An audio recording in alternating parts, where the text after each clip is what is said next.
Welcome to another Creaky Gamers Battle Report. It's Warhammer the Old World.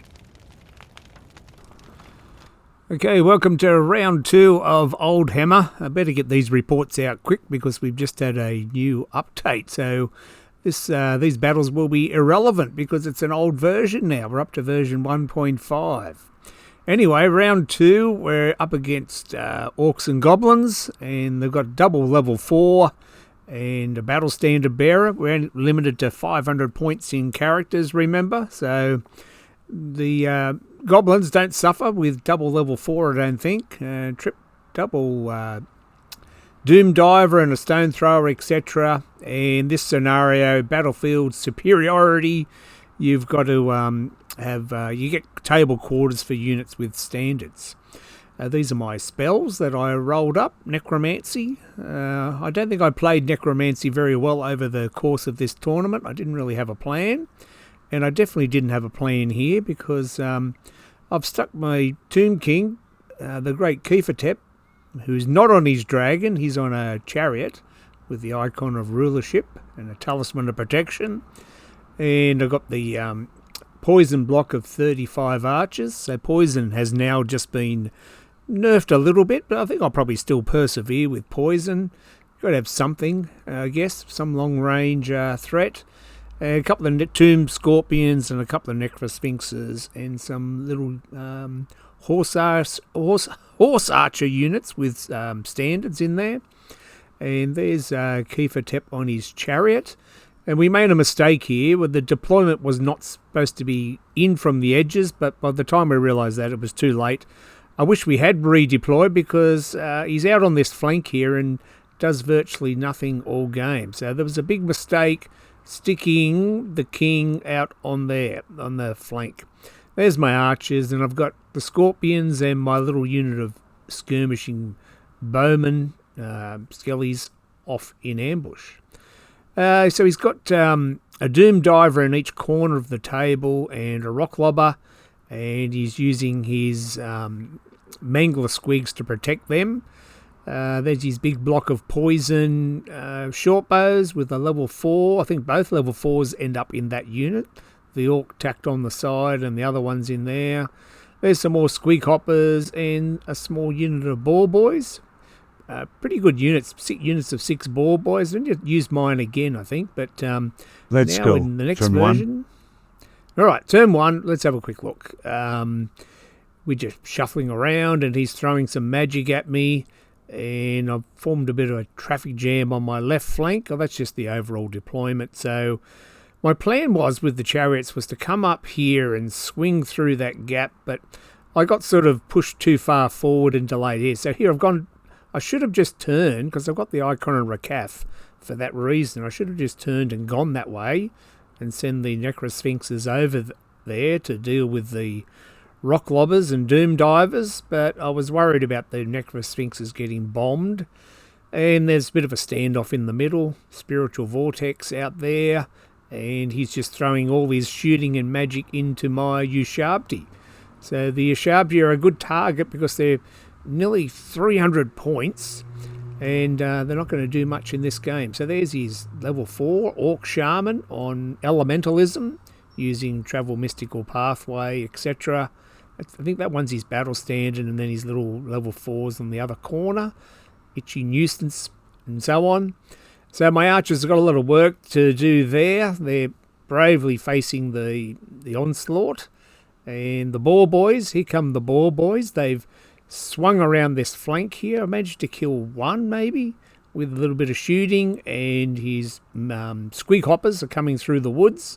So my right flank is just collapsing.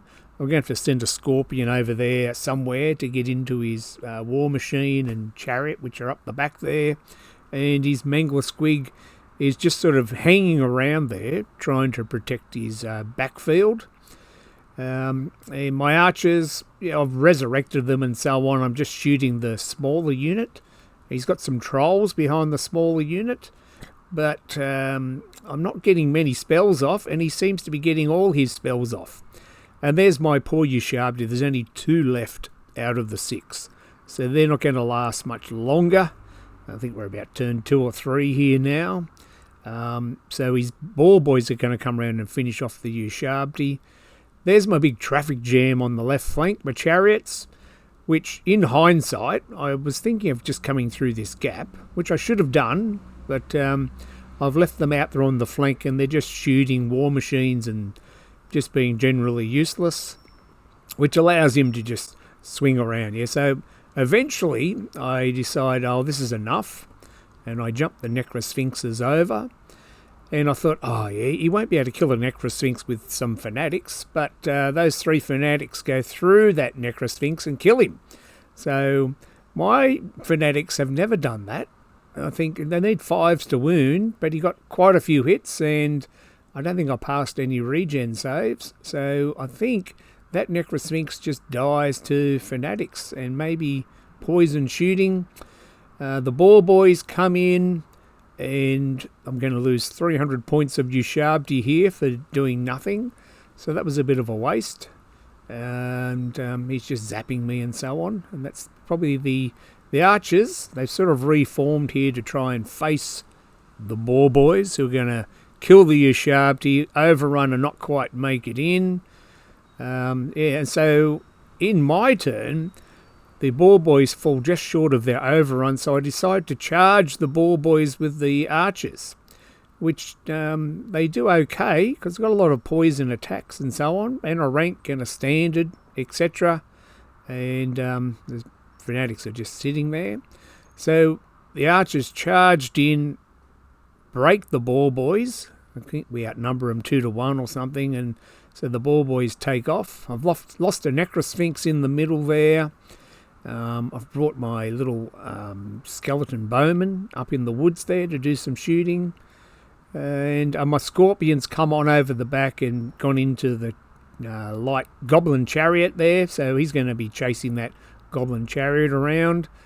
Then my skelly archers, see, they broke the ball boys, so well done skelly archers. They did okay. So the poison attacks in a big long line. I've got plenty of attacks. And so a bit of line hammer happening there. And there's Kiefer Tep on his chariot. He's doing nothing all game. He should have been coming through the woods here. The only good thing is that Necrosphinx gets charged by the Mangler Squig, and I do a monstrous killing blow on it. So that's my little claim to victory in this game.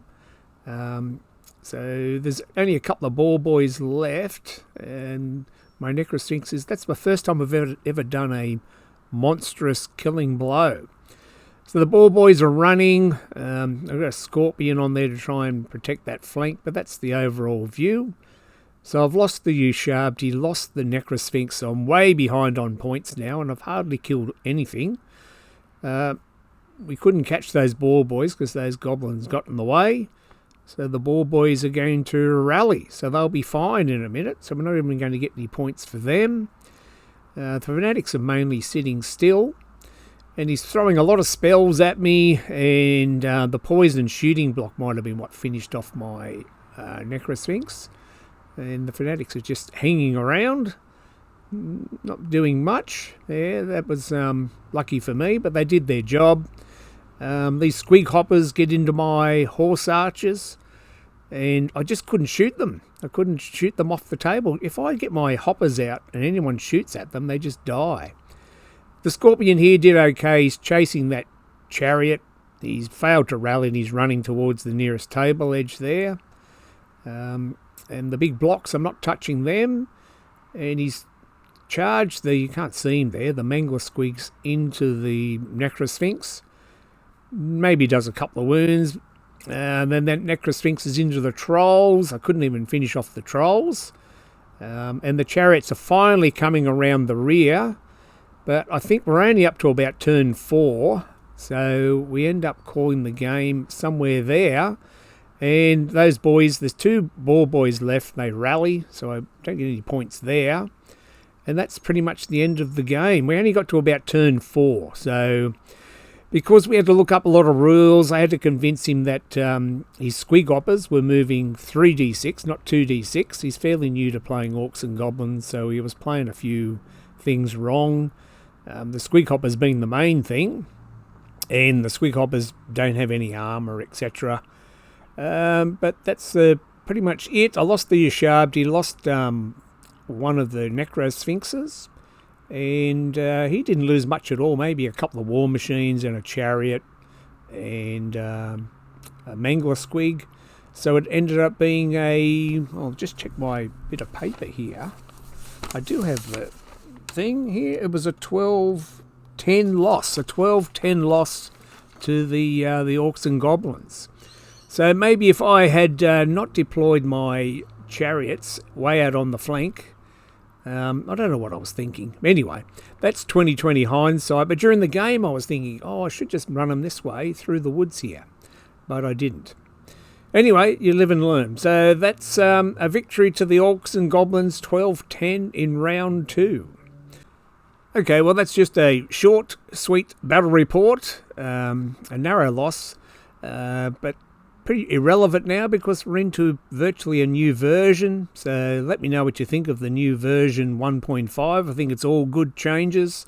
Hopefully we'll see more infantry on the table. I'm disappointed I'm going to have to update some of my spell cards, but otherwise the changes seem pretty good. We will see how they go. All right, thanks for watching. We'll see you next time. Bye for now. This show is awful. Terrible. Disgusting. See you next week. Of course.